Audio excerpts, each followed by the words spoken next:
एक महत्त्वाची बातमी, खोक्या भोसलेला घेऊन पोलीस आता प्रयागराजहून बीडच्या दिशेने निघालेत। सध्याची महत्त्वाची बातमी आपण पाहतोय। खोक्या भोसलेला प्रयागराजमधून अटक करण्यात आली होती आणि आता पोलीस खोक्या भोसलेला घेऊन निघालेले आहेत। त्याचीच ही दृश्य सध्या आपण पाहू शकतोय।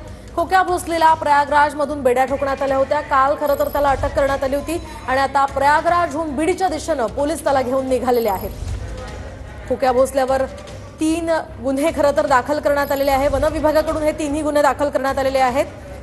प्राण्यांच्या मांस त्याच्या घरामध्ये सापडलेलं होतं आणि या संदर्भातले अधिकचे अपडेट्स जाणून घेऊयात आमचे प्रतिनिधी दत्ता कनवटे यांच्याकडून। दत्ता, काय सांगाल? सध्या प्रयागराजहून बीडच्या दिशेने पोलीस या खोक्या भोसलेला घेऊन निघालेत।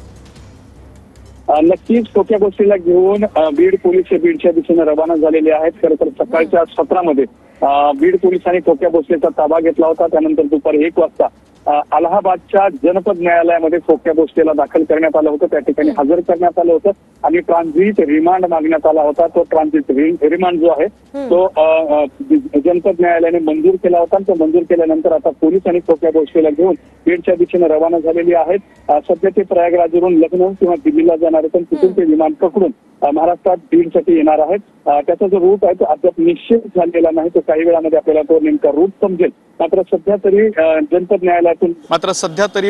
जनपद न्यायालयातून खोक्या भोसलेला घेऊन पोलीस बाहेर पडलेले आहेत आणि बीडच्या दिशेने रवाना होत आहेत। मोहिनी, अगदी नक्कीच दत्ता, या संदर्भातले सगळे अपडेट्स तुमच्याकडनं जाणून घेत राहणार आहोत। तुर्तास धन्यवाद दिलेल्या या सविस्तर माहितीसाठी। आपण पाहतोय खोक्या भोसलेला घेऊन पोलीस प्रयागराजहून आता बीडच्या दिशेने निघालेले आहेत।